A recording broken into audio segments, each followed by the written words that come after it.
Blessed love, I am the Honorable Priest Isaac. I am an official priest within the realms of Rastafari of the Ethiopia Africa Black International Congress. I also hold a certification in the craft of ARCHAEOASTRONOMY from Politecnico di Milano in Italy. Our universe and its makeup has always been an intriguing subject for humankind. Astronomy is the study of everything in the universe beyond the Earth's atmosphere. Ancient astronomy is similar, but pays special attention to the physical and spiritual values of stars, planets, moons, and other celestial objects. It also brings in the terrestrial component, being things on an earthly plane, such as plants, human organs, and connects them to the heavenly bodies. In this course, you will learn the makeup of various planets and stars, how to locate them in the night sky, along with their associated constellations. You will also be taught about the earliest civilizations known for their astronomical comprehension, namely Kush, also known as ancient Ethiopia, Kemet, called Egypt today, the Dogons, and the Bozos, as well as the civilization of Sumer. You will also learn about black holes, their nature and origin, as well as how the ancients viewed them. Ancient astronomy is the mother of archaeoastronomy and astrotheology. Both subject areas are covered by the Priest Isaac's Institute of Holistic Knowledge. Sign up today. Visit our website, priestisaacinstitute.com, or email us, priestisaacinstitute@gmail.com, for more information. Oh, blessed love, give thanks for your presence, give thanks to the life giver and the keeper of life, Emperor Haile Selassie the First.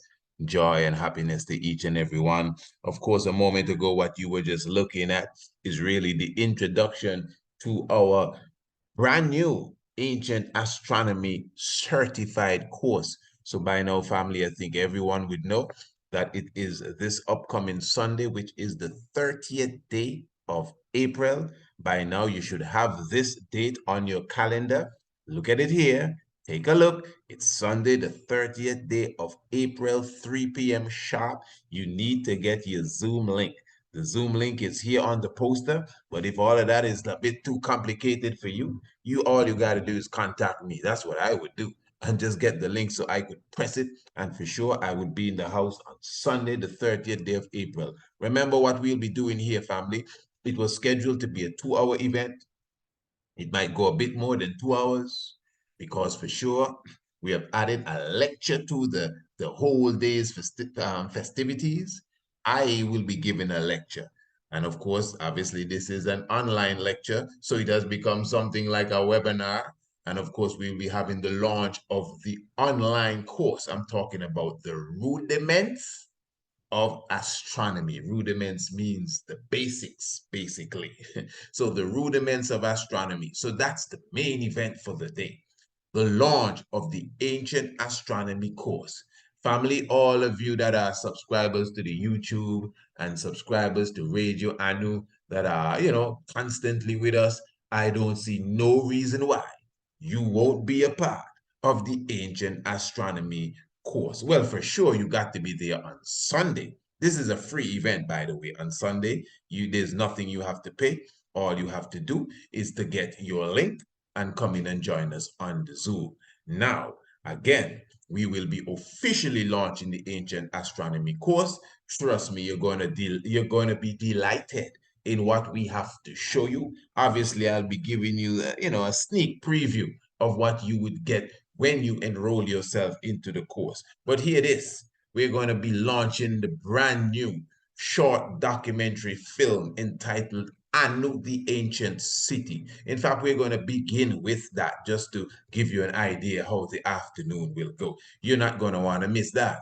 That's why I'm encouraging you, family, to bring the young ones, bring the children, bring the little ones, so they can see the works that we're doing here at the Institute. And by the way, we will be relaunching the International Homeschool Program. For years, you hear us speaking about International Homeschool Program. Many, many children would have passed through our hands and would have been certified in the different fields that they would have chosen. I'm talking about astronomy. How many children you know certified in astronomy? Biology, and of course, the African history and heritage. And again, for children on a rudiment basic level, but again, that is going to be a relaunch because we have updated the International Homeschool Program to make it, more accepted by the young ones, to make it more easily accessible, to make it more interactive, more colorful, more education. I mean, it was already the bomb. You get what I'm saying? Anyone that was a part of this course and that is a part of our international homeschool course, I know they could tell you this is a bomb. All the parents, of course, all the children. I mean, come on, you have heard the testimonies, haven't you? You have heard the testimonies from the parents and you've heard the testimonies from the children. So family, especially if you have children, to me personally, it is your duty at least to be there on Sunday to see what we have to offer for your little ones. So even if your little ones are in the public school or the system school, that's not a problem here. What we have here is to supplement, to add to make them better individuals going into the future. I don't know which institution is offering African history and heritage on such a level, plus astronomy, not twinkle, twinkle, little star, real astronomy for the young minds, plus, of course, biology and other things. But remember, that is separate from the Ancient Astronomy course. This has been designed for adults. But of course, I mean, all teenagers and even the young, mature mind can be a part of the Ancient Astronomy course. So make sure you're in the house on Sunday, the 30th day of April. Contact me now for your Zoom link. Of course, you can email me, priestisaacInstitute@gmail.com, priestisaacInstitute@gmail.com. And of course, the website is priestisaacInstitute.com. Make sure you are with us on Sunday. All right. What we're going to do, family, I'm going to present to you an excerpt from the previous program we did, Rasta Round Table. We were reasoning about the origin of the Ethiopian Christianity and the origin of the Ethiopian scriptures and biblical, references, etc. Of course, this is myself, Ras Isern, and of course, Anko Madred. In reality, we were supposed to have a few guests with us that evening in the name of Ras Kwame and of course Ras Laza, but both of them could not make it. So what I'm going to do, family, we're going to join this discussion in progress. So you wouldn't hear it really from the beginning. And of course, we will not be hearing all of it, but enough to, give you an idea of what's going on Rasta Roundtable. So family, make sure you join us on Radio Anyway every Thursday night from 8 p.m. to get the full version of what's going on here. I'm talking about Rasta Roundtable. Yeah, man, Radio Anu is the place to be. The level, the scriptural level and the authenticity and that level there. And again, as Ras Isern coming, yes, my brother, I kind of saying that, sorry, Ras Kwame not with us for this one here, I'm telling you the truth, but we give thanks and praises. Ras Isern, blessed. Yes, I greetings, all ones. Yes, yes. And reaching to the man them still in the studio, so to speak, you know. You okay, son? I'm at the introduction and how the man set the course of the reasoning, so you can proceed before, you know, you can proceed some more. Okay. Before we You sound a little deep, maybe relaxing, but it's all right. I know when you get heated, you'll come in. Well, okay. I was just giving the audience an idea of what we talk. We all of us know what we were speaking about and the continuation that we were supposed to step into. Oh yeah, Rasta, I know he's listening for sure. But he could say he's a bit tired of, but he said he can try to step in every now and again. Okay, tell you what, I wanted to begin in a sense with a point that Rasquamai was trying to get on. I mentioned it, but not to say I was pushing it, but I see he was trying, and it has to do again with the history of Ethiopia, the history of the Christianity now, because that's the layers, you know. We were on the history of Ethiopia, and of course, the Emperor Theodos and everything, and it is something new to a lot of people. But then the conversation went more into, you know, the Christianity and the books and New Testament and Old Testament. In a sense, it began there because Rasquamai did say he kind of set in his premise from there. It's all good. Now, there was a point where he was asking. Remember, we were looking at the biblical story then of how Christianity then would have gone to Ethiopia. We know what it is, Acts chapter 8, and Philip baptized in the eunuch. And then now, there is the historical account of King Izana. And of course, you, my lord, King Ankoma, you were showing at least the source or the evidence in the form of the coins of King Izana. And the coins would have had the crescent moon and the sun at one time, and then after a certain time, the coin would have had the cross, the Christian cross. So of course, we're scholarly, as scholars, we're looking at this.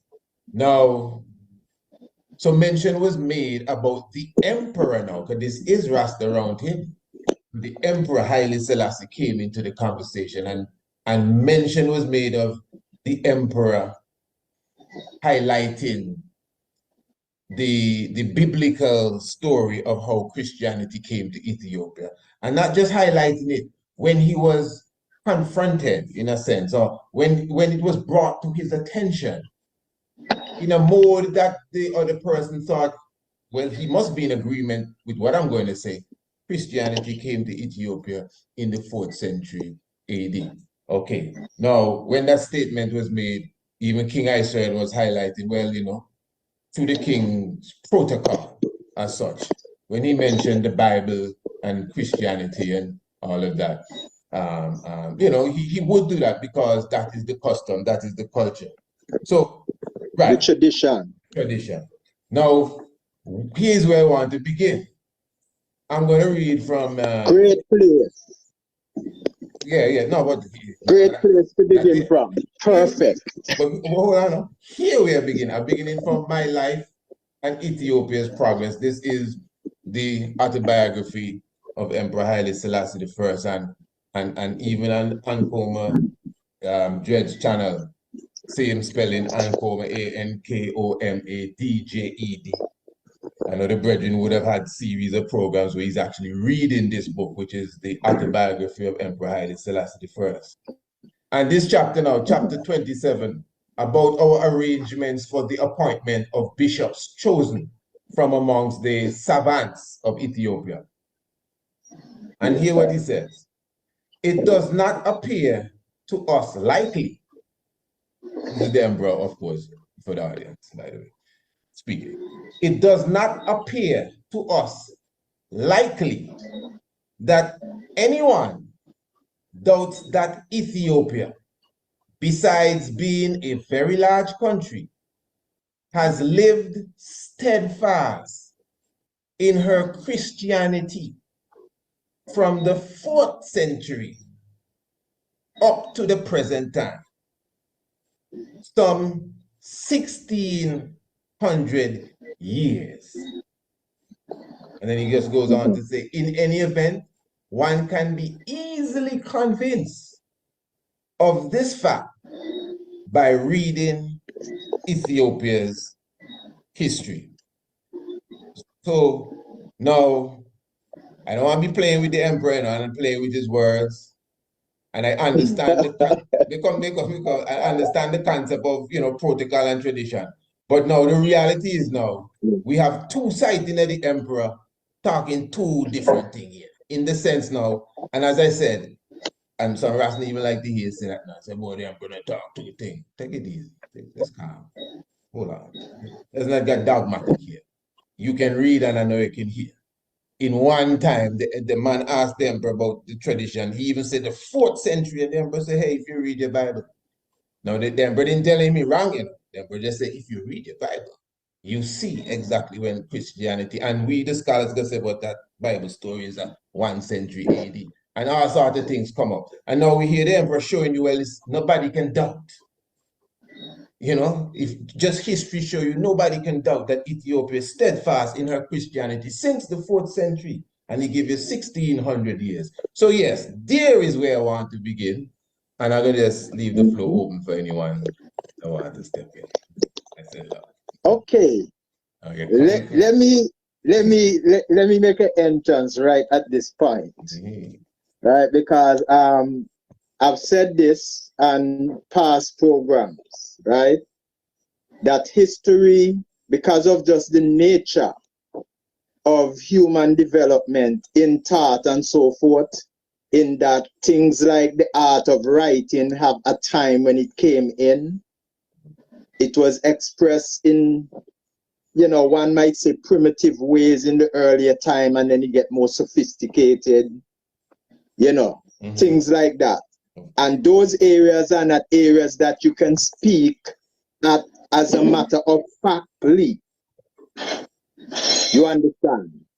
So as a result of that, they create mythology to play that historical role. And those history are usually referred to as traditional history. But it's still recognized as history because, in a sense, the traditional history being rooted in mythology, right? What it really is a tool. One tool without which you're not going to have no direction in this life here. It really is a tool. And as I man continue to say, it's a matter of us appreciating this idea of myth beyond just falsehood. You understand? So you have traditional history, and then you have the point where we actually develop writing to a sophisticated level. We start seeing the need for recording events day by day and so on and so forth, like how history is like in the now. And then even the discipline itself evolve and take different shape. You understand? Now, I'm going to show you one clear example of traditional history and actual history concerning the early history for Christianity, right? Now, in the Bible, there is no mention made in the Bible of any Egyptian having anything to do with Christianity in its earliest stage. According to the traditional story, Jesus raised up in Israel. He have his colleagues and them, he peer age group and them that farm, the apostles and so on and so forth. And then go out into the earth and they establish the message at the four corners of the earth. You might have neighboring country, let's say to Israel, where people are Gentiles, let's say, that will adapt to the faith and then do likewise. But effectively, that's how Christianity began, right? That's the traditional history, correct? All right. Yeah. Now, I'll go look for actual history now. And then you're going to see something very, very disturbing. Yeah. Because when you go now and you go to Google or anything like that, for search out the early history of Christianity, then you find that the first set of bishops and patriarchs of the Christian movement for at least the first 400 to 500 years of Christianity, the first 400 to 500 years of Christianity, all of the patriarchs and bishops and so on were Egyptian descendants. Now, given that there were no account for that in the Bible, how do we explain that? Okay. All right? That is one very, very important point. Check it out. Now, I'm going to show you. Ask that the question again to make sure even the audience gets it good. You're saying that because, no, you asked it. Go ahead. Go again. Say it again. In the Bible, nothing in the story, right? Yes. Give us any reason to think that for the first 500 years, 400 to 500 years of Christianity, I get that. the patriarchs and bishops were descendants of Egyptians, not Jews, not Israeli. Remember, the traditional history say that Jesus born in Israel, and he grew up, and other youth that in a full age group, generally speaking, are who form his disciples and them. Right? He rise up with a great message in the earth. He extended teaching to his disciples and them. He got crucified. Them dispersed to the four corners of the earth. Let's just put it in them terms. And then carry the message. All right? And who, according to your studies, tell me again, who are the first? Who you'd say the forefathers? For the first St. Anthony and them for the first 400 to 500 years of Christianity, the patriarchs and bishops and them were ancient Egyptian descendants. Right, I hear that. All right? People like Sylvester I. Okay. The one that Constantine partner with for called the Nicene Conference. If you just put Sylvester name in Google, you will see a picture show up and some information about the background, and most likely you can see a picture that depicts he as a European, a European character, right? Is he a European? Is he a European? Because I hear you say, oh my, look like he drop out there. And he know how to do that, eh? And the thing well heated up and just disappear. If you're not a good man here, the whole thing flop, right? Yes, well, give thanks, man, know how to take over the show. Train with us, eh? Everything, everything is best. All right. As I said, as usual, the king on a roll there, and I know you're trying to reach to a specific end. I know you're coming in soon, you know. Yeah, they're coming in soon. Anything you want to say from them reasoning there? Well, I really touch exactly what I asked exactly yet, you know, but I was just waiting to hear everything, then to get back to exactly what I asked. But yeah, but it's still definitely touching some good points. Not that we say that he didn't go there. But what I asked you about the two things. I think what you're alluding to is that he's saying that how the early church fathers and them is Egyptian, native Egyptian, you know? Right. But I'd like him to probably call someone and he says Sylvester I, Sylvester the First. Yes. Jesus man had to check the history out. You know? Yes. Yeah. I was asking, so who were the first fathers as what about Saint Anthony and these ones? He amongst the first fathers in that. Well, when I hear him speaking out like that, it's people like Origen and Saint Augustine and these kind of people is who come into mind in my mind, you know. All right, well, yeah. So what do you think about that then? The emperor, as I said, I don't want to be juggling up the emperor words. I know the emperor is well skilled in his own expression. There is an art to the emperor for sure. We can't deny that. One's get offended when you say things, or the emperor don't play around and so. But there's an art to what the emperor does say and how he say it. So it's obvious. The man, and he say it in English too. The man troubled the emperor about Ethiopia Christianity, 4th century. And the emperor said, if you read your Bible. So you get the impression, as Raskwame was asking, that he's separating Ethiopians' origin from the regular history. But now we're reading him expressing the regular history. And of course, I'm sure you could find other passages where you can go back and forth, back and forth. What's the essence there? It might be more than meets the eye. Both may be right. Or I believe in what King Kwame and maybe Cern saying the both might be wrong as far as literal history. What do you have to say?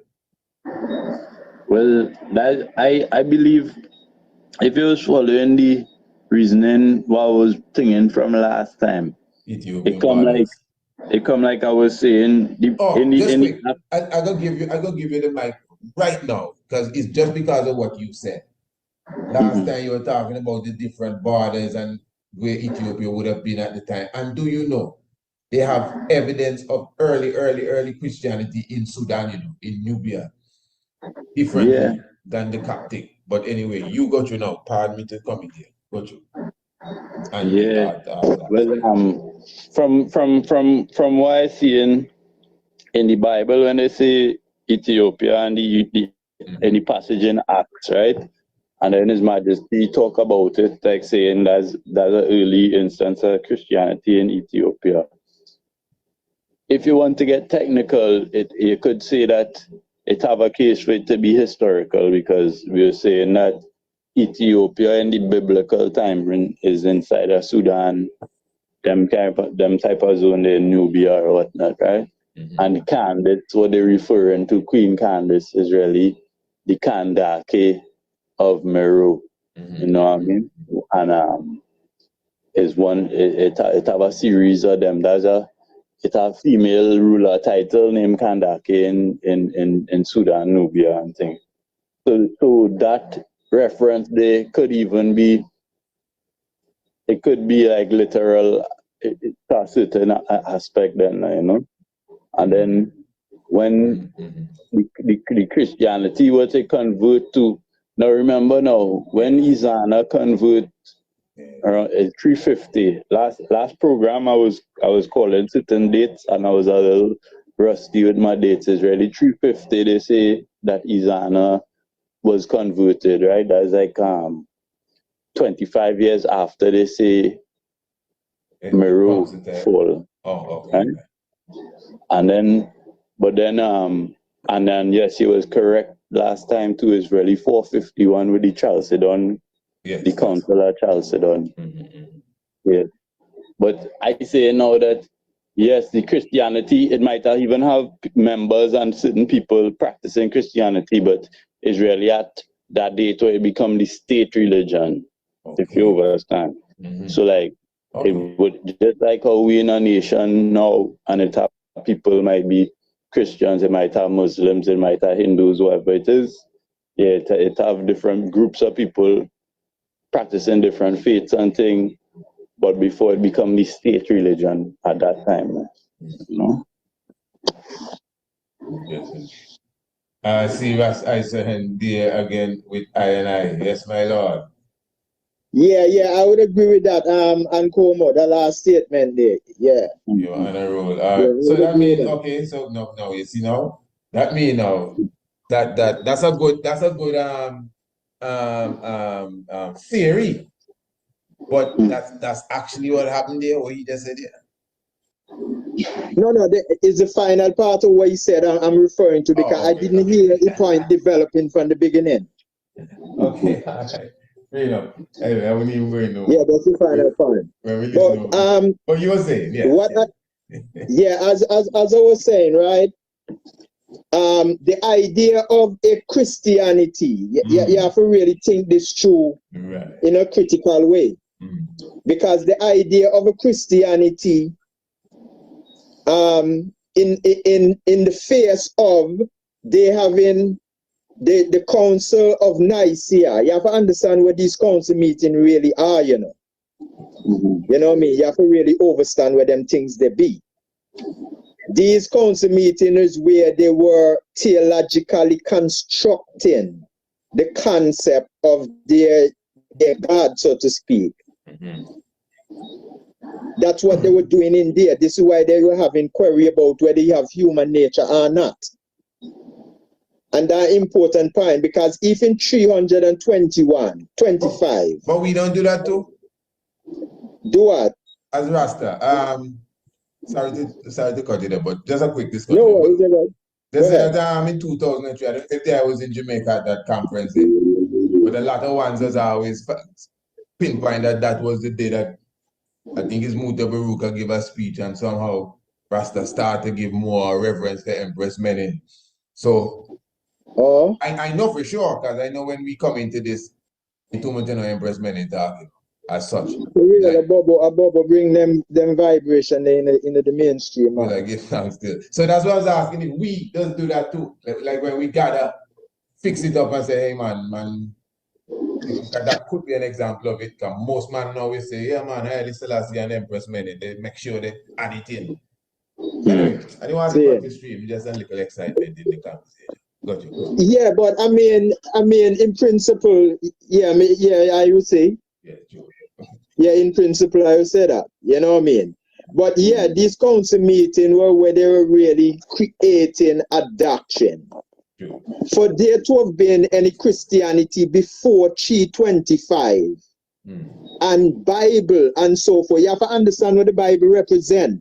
The Bible is when they don't work out exactly what the doctrine be, the nature of the Christ and everything like that. Then they can create these stories.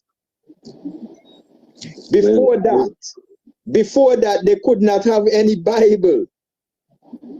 Because the Bible that I have right now, that they actually present a doctrine, that is when they already have definition for the Christ figure.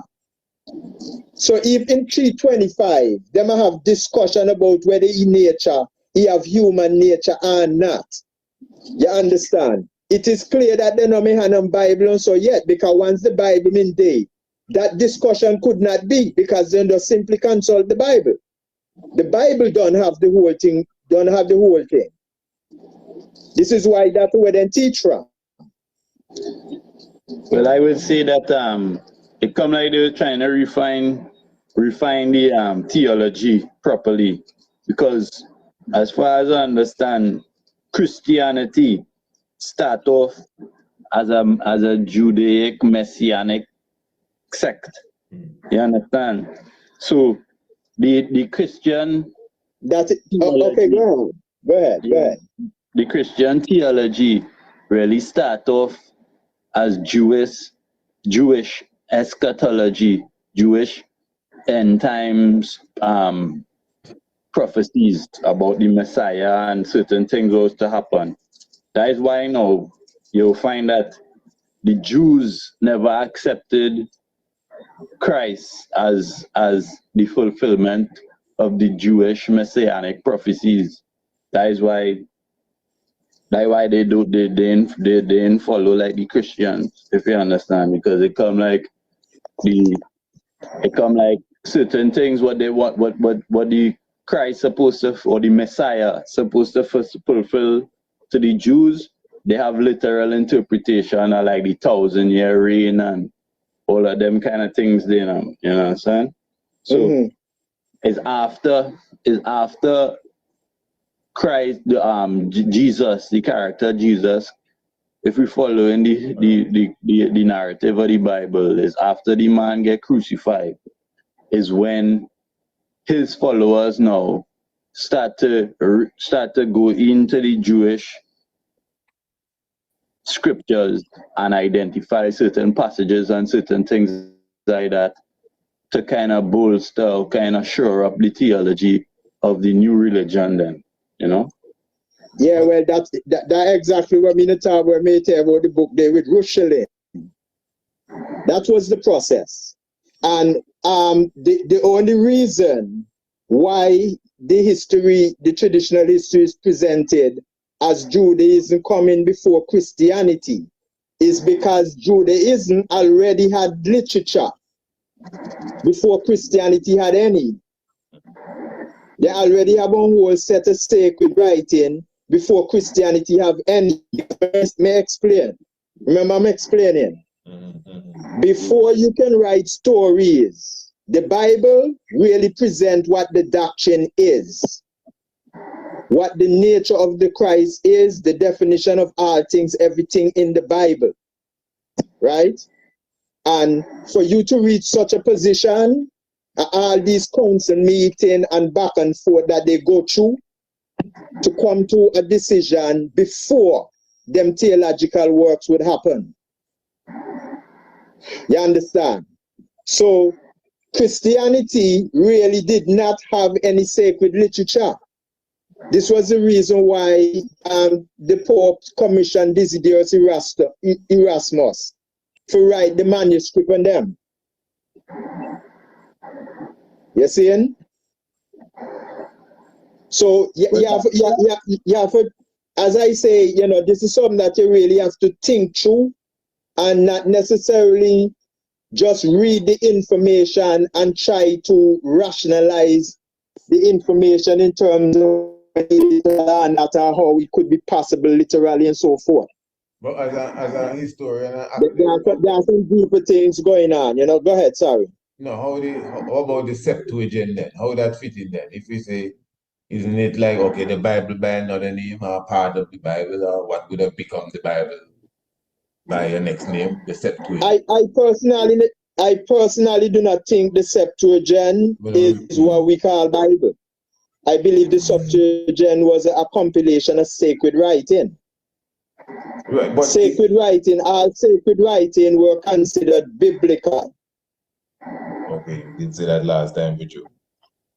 Right. But the Septuagint is the Old Testament writing.